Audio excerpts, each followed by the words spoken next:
Hey, what's going on with it once again, ladies and gentlemen? Fanboys and fangirls especially alike. This is the one, the only Mr. Criticism Guy 2009, aka Nintendo Sony Freak 2011. I still gotta get used to saying that because I switched up my username over there because I'm more than just a Nintendo fan. I love the Sony PS1, 2, 3, and 4 games as well. So yeah, without further ado in that, sorry I'm out of breath again. I've been going to the gym a little bit here and there. That's why I'm a little more tired than normal. So yeah, I might do a two-part video on this. Not gonna be no slideshow thing. It's just gonna be a top 10 greatest movies of 2013, 2013, however you want to pronounce it. So as you can see, number 10 over here is Oz the Great and Powerful, starring James Franco and Mila Kunis. I'm not sure who else was in the movie. So pretty much this was a prequel to what happened on The Wizard of Oz. The original one with Dorothy, the 1950s or 60s old school Technicolor version.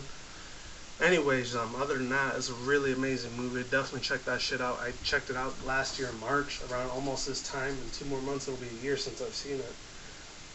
The reason why I love this movie is just all the beautiful CGI graphics. Look at that shit. Freaking amazing, sexy as hell. It's great.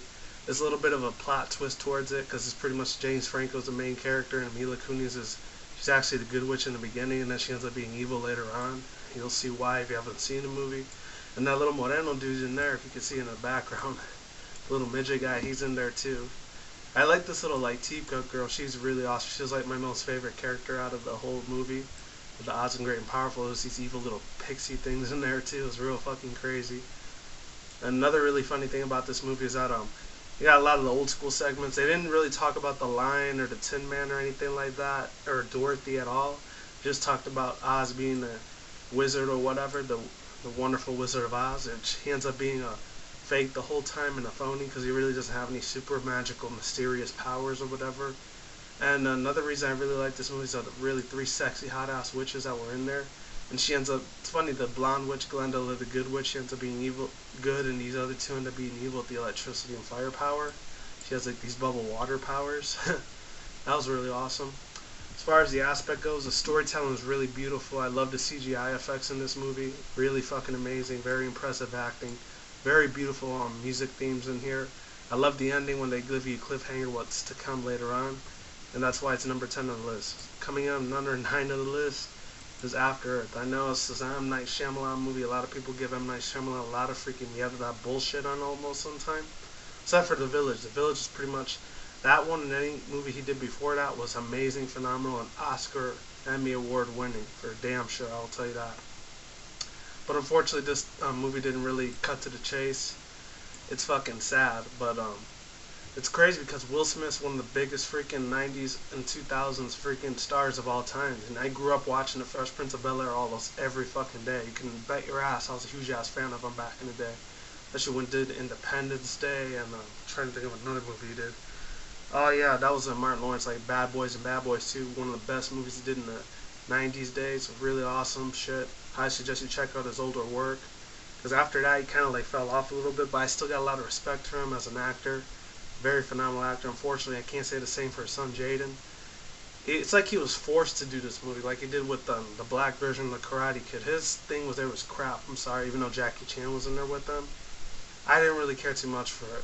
But I did like the little acting that Will Smith was in there in the part of the movie. That's pretty much the only reason I even saw this movie in theaters, because I didn't really care too much for his son Jaden. He's kind of shit when it comes to acting. I'm sorry, he just is. He's fucking crap. He's kind of a pussy most of the time too. He's like, oh, I don't know what I'm gonna do here. Like, how do I just survive? And how do I do adaptability stuff? You know, he's pretty much like an annoying, very shitty ass character. I didn't really care too much for him. But the only reason I put this in the number 9 is because the graphics were awesome. The story was kind of crap. The locations they did this, like in the Arizona, Utah, New Mexico, Nevada desert, very fucking spot well on. I'll give Shyamalan credit for that. He did a really good choice in location areas to do these videos at. But, you know, that's pretty much all I had to say about that.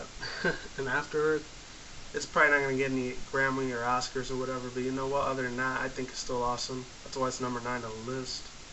Coming in at number 8 is Olympus Has Fallen, starring Morgan Freeman, Gerard Butler, and Eric Etridge. I can never say that guy's name right. I can never fucking do it. This guy right here. And of course, you got a really amazing talent right here. I think you got that Morena black girl chick. I forgot her name, Angela Bassett. She's a really amazing actress as well. She ended up being Biggie Smalls' mom in that notorious movie. The reason I really love this movie is, of course, me being a conspiracy theorist, like alternative media shit. Like I talk about C. Green or Fabian for Liberty or George Furtado or any of those people. And it's pretty much about North Korea ends up taking over the United States or whatever, and it's up to Gerard Butler to take back the U.S. for what they stole it for. It's pretty fucked up, unfortunately. It's sad because they're trying to get through this war and everything like that. It's pretty much a depiction of what would happen when terrorists tried to take over the White House in the United States. And we saw this again with the White House Down, the one with Jamie Foxx and Channing Tatum, which I did do a movie, not a movie review, a trailer review on it because I never saw it in theaters. I did see it a couple months later when it came out on Blu-ray DVD though. It was really awesome, really amazing. I suggest to check this movie out though because they did it right.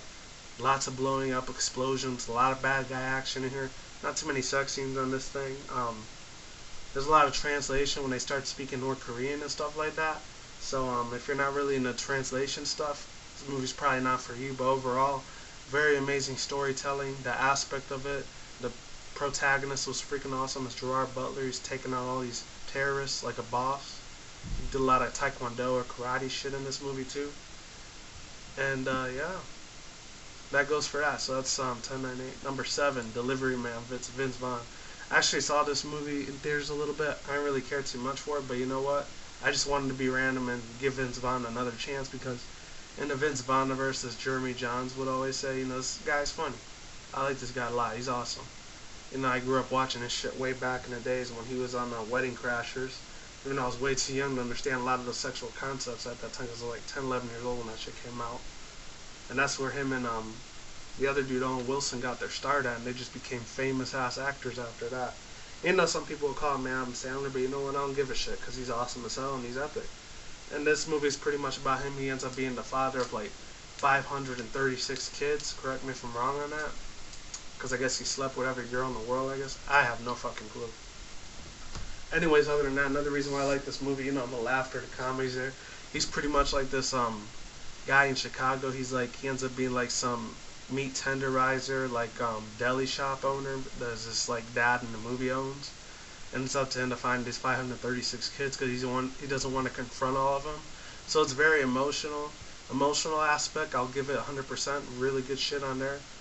Really good, amazing parts on Vince Vaughn's part. There's a lot of comedy times. There's a lot of dark times. There's a lot of really funny times. There's a lot of angry times. You know. This has a lot of different emotions in this film. So there's no action, obviously, but you know what? That's why it's number 7.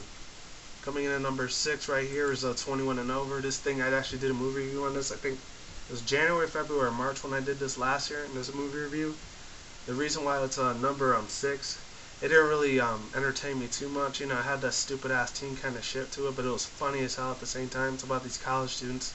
They gotta hang out with this dude for like one last time. I think his name is Aaron Tang or Ricky Tang or something, some Asian name. No offense to Asian people out there, because you Asian girls are fucking beautiful as hell. The reason why I thought this was number 6 is because it's definitely not getting an Oscar or anything. It's not getting any kind of movie award or anything out there. As far as comedy goes, it's got a lot of crude, lewd comedy. You know, like fuck you fucking ass, you asshole piece of shit. You know, it's got a lot of crazy ass fucking profanity shit like a motherfucker in there. It's funny as hell. I know I was real hyped for it when I did the movie review for it, but that's because I was very hyper on Rockstar and Monster that day last year when I did the movie review for it. And pretty much it's about the story about him like trying to get through college because his father wants him to be a doctor, the stereotypes on Asians and shit like that. That's pretty much what this movie's about. It's kind of like The Hangover, but for like teens and younger kids or whatever in their 20s. You know, they're going to go out drinking and bar hopping, and he does all that and he pukes all the time. The Asian kid, he can't handle his liquor, so it's up to these two guys to like get him through the night and make sure he gets his job interview ASAP right away. And yeah, that's pretty much all I had to say about the film. It's real super funny. It's funny as fuck. As far as emotion goes, it fails big time on that shit. I'm not sure who the director was, but it's the same people that made The Hangover, so you'd think it would be super funny, and it does. It succeeds in that part, but as far as emotional stuff goes and CGI effects, there's nothing of the sorts in this movie. So that's number 6. Number 5 is The Hangover Part 3. Speaking of that.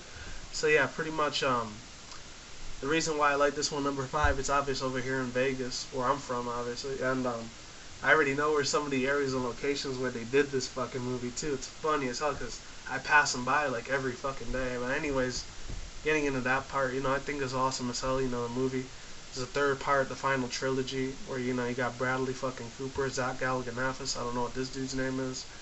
And then the dude that was the Asian guy, I can't believe, Ken Jeong. Yeah, that's what his name was. And then you got John Goodman as the bad guy in there. And that funny ass black Moreno dude or whatever, something Lee, Mike Epps. Yeah, that dude right there. He was a really funny dude. The comedy was balls to the wall amazing. Had me laughing my seat. I choked a couple times. That's how fucking funny as hell this movie was when I saw this in theaters. Epic as fuck, man. I'm telling you, this thing brought so many memories.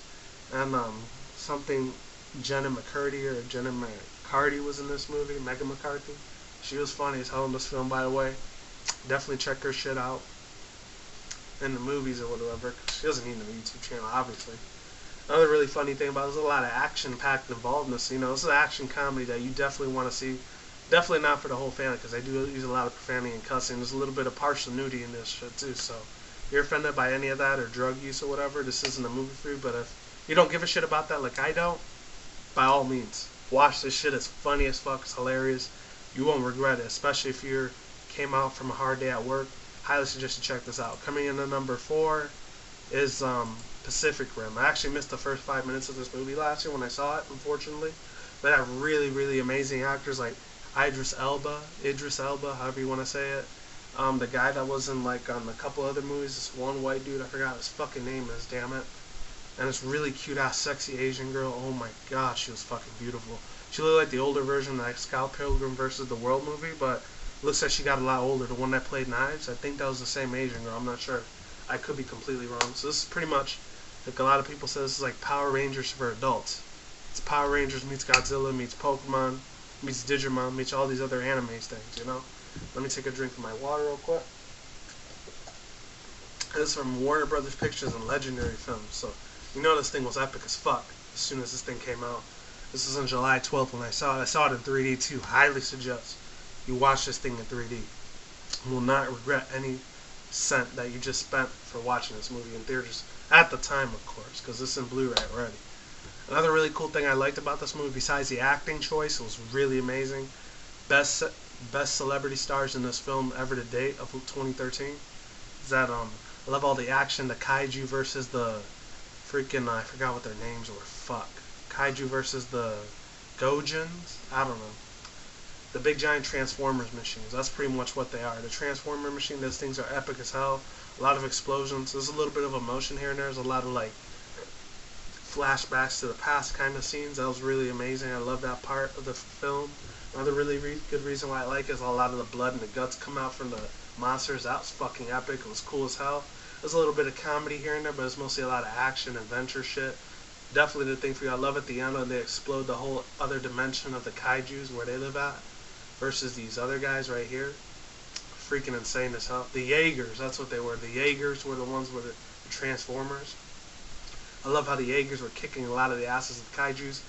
And then there's one that was mixed with radiation or whatever, but Idris Elba, he ends up getting his nosebleeds all the time, so he can't use it. And there's all these different other countries like Russia, Germany, Spain, Japan, all of Europe, Australia, Mexico, South America, Brazil, France, Canada, the United States, etc. Every single country in the world had their different style and their different attack strategies when it came to their Jaeger machines. That's what was cool as fuck about it. When the robot feels the pain, the human actually feels the pain. So it's like some transhumanism shit going on. It's fucking crazy. So that's number 3. Number 4. Number 3 is The Hobbit, Desolation of Smaug. I know a lot of you people are thinking, oh, this should have been number 1. Fuck that. This is better as number 3. The reason why it's on number 3 is because there were a few flaws on it. Very few flaws. The CGI, it was a little bit too much. It was all over the place. It was pretty much the whole movie was computer graphic intelligence. It's crazy as fuck to think. They didn't really show these guys too much, which was kind of weird. And another reason why it's at number 3 is because I never really read any of the books for The Hobbit, Desolation of Smaug, and I really love Benedict Cumberbatch's voice in this, and Ian McKellen, he was really great as Gandalf the Wizard. I already did a movie review on this. I'll put the links down below, all the movie reviews I've done on these movies already. Another really good reason why I really love this movie, it just captures the essence of fucking Middle-earth. It's just Literally, it's like the Garden of Eden every time I saw this movie, except had demons and spiders and shit like that, and had a lot of ghosts and warlocks and wizards. It's pretty much like a League of Legends come to life. That's what I want to compare it to. That's what I will compare it to. League of Legends or World of Warcraft, but in a movie sequence. This thing is hands down one of the best when it comes to storytelling. That should be number 1 on this list, but unfortunately it came at number 3 because I didn't get to read the book. So that's why it's number 3. Definitely watch it in 3D. I haven't watched it in 3D, unfortunately, but it must have been very beautiful and amazing. And you'll see what number 2 and number 1 is. And I really love the amazing overworld aspect I love in this. Peter Jackson is a fucking genius. Number 2 is This Is the End. Best comedy shit of all time. You had Seth Rogen here, fucking Jonah Hill, James Franco. I forgot this dude's name. I forgot this guy's name, and this funny ass black dude. I forgot his fucking name too. Damn it. But I remember these 3 right here. And the reason why this is on number 2 is because it had a lot of good aspects. You know, really funny storytelling stuff. I thought it was amazing. Funny as shit, dude. I know he did that movie Peoples, but fuck, I forgot his fucking name. Damn. But other than that, he's a really funny ass guy. Comedy aspect all over. It's pretty much them. They're just pretending to be themselves in the movie, but it makes it more of an exaggerated version of themselves. And then like the Apocalypse 2012 thing happens. They show Rihanna there, which I really don't give a shit about her anymore, like I did back in the days. And then they had that other dude. I forgot what his fucking name was. The one that was in Scott Pilgrim vs. the World. He's always the little virgin dude all the time. Funny as hell. Michael Cera, that guy. He ends up dying. He's like, oh, I got a pull in my chest. What the fuck, man? Serious? He's doing crack cocaine. He's fucking all these girls and shit in the movie. And they even had Emma Watson. He's like, oh, we just got robbed by Hermione from Harry Potter. Oh, man. They had a lot of funny one-liners in here. It was amazing. I suggest you go see this movie. And then at the end, they had to fight this devil thing at the end. And James Franco was like, fuck you. And then he ends up saying, oh, you can't use profanity in heaven. So he dies from this dude right here. I forgot his name. But other than that, it's fucking hilarious as hell. But, oh, I love how they did the Backstreet Boys song at the end. Like, Backstreet's back, alright. When they all go to heaven and they're dancing with their little halos in the air. A lot of pop culture reference on Facebook and Twitter and YouTube and shit. They mention that crap a lot in the Instagram shit a lot too in this movie. It's funny as hell. And then they show him smoking a lot of weed jokes, but this is a Seth Rogen movie, so what do you expect? There's going to be a lot of marijuana weed jokes all over the place. And I have smoked it a couple times, I'm not going to lie, that shit is fucking good. Coming in at number 1, The Hunger Games, Catching Fucking Fire. The reason why this shit's number 1, I know I'm not in high school anymore and shit, but if I was, I would love the hell out of this game. And girls aren't the only one that likes this movie. You had a big giant cast of characters on here. You had this girl, you had fucking, I was going to say Dennis Rodman or Prince, Lenny Kravitz, Woody Harrelson, Keith Sutherland, this guy right here, these 2 people over here, crazy as hell, Katniss Everdeen, which of course is played by Jennifer Lawrence. Freaking amazing as hell. I can't even get into as much great details I want to in this movie. Josh Hutcherson, that was here, the one that plays Peeta. And then Liam Hemsworth, Chris Hemsworth's little brother, he did an amazing good job of his name, Peter. Really amazing shit. Obviously, you know the reason why I love this movie. I'll put the link down below of my movie reviews, all 10 of these movie reviews that I've done in the past. Donald Sutherland and Keith Sutherland, he did an amazing job. I can't wait for Mockingjay Part 1 and 2. I know it's coming out at the end of this year for Part 1, and Part 2 is coming out 2015. Definitely anticipating this shit. You know, may the odds be forever against you, be forever in your favor. Another reason why I love this movie, because it has a lot of like that New World Illuminati shit or whatever. Has a lot of the police state tyrannical government bullshit. That will probably happen in the future about 50, 60 years from now, which I wouldn't be surprised. Of course, I'm either going to be 70, 80 years old, or I'll probably be dead by then. And it's like, you can see the abuse of power that they had in this movie. It's just fucking insane, literally. And that's the reason why I like this movie, because they end up standing up to the government, the New World Order, and the Illuminati and Freemason, just telling them a big fuck you. That's what they said. That's the reason why I love this fucking film so much. You know, you gotta stand up for the rights, take over the fucking government, and make a brand new thing, and be the fucking resistance. That's what the whole plot was in the movie, instead of killing each other for fun sports and games and shit, you know? And the guy from Mission Impossible, I think Ethan Hawke, he was in this movie. I forgot what his name was, but he was really amazing. The emotion, the drama, it had everything, you know, besides the shitty-ass teen romance. It did have all the awesome overworld shit, the CGI, the graphics were perfect, flawless, even better in the Desolation of Smaug. I can't believe I'm even saying that right now, but it is. And I like all the little costume designs. It's funny as hell. Especially doing this guy says, this is Katniss Everdeen, the girl on fire. You know? Fucking insane. I loved every single moment of it. It was perfect, perfectionate, flawless in every way. Yeah, that's pretty much all I had to say. I like the strategies of how they kept killing each other one by one. That shit was sick as hell. Especially when the fireworks would go up, we'll go boom, boom, boom. And then they would play a little song, doon, doon, doon, doon, doon, doon, doon. You know, the rich would stay rich and the poor would stay poor. That's pretty much how real life is nowadays. You got the ghetto and the suburbs. That's how it is. And that's all I had to say. My top 10 best movies of all time. I'm going to do the top 10 worst movies of 2013. This is the top 10 best movies of 2013. So like I always say, is what it is. I ain't 1-8. See you when I see you guys. Have a good day. Have a good night. Where we're at around the world. I will be doing the Generation 6 Kalos region Pokemon thing. So definitely bear with me on that. I still haven't played any of the Pokemon X and Y games. That's why it's taking me a while to do top 10 best Kalos region 6th generation Pokemon list of all time. So definitely bear with me. I will have that up this Friday. I can guarantee you that for sure. Please be patient with me, okay? So is what it is, ain't 1-8. See you when I see you guys. Have a good day. Have a good night. Wherever we're at around the world. Don't drink and smoke weed at the same time. Don't end the reckless. See you soon. See you around. Peace out. Lates. Goodbye. Be safe. Be easy. Stay safe. Talk to you guys soon. Lates. Goodbye. I'm gone. I'm out. And I will talk to you soon. I'm out of here.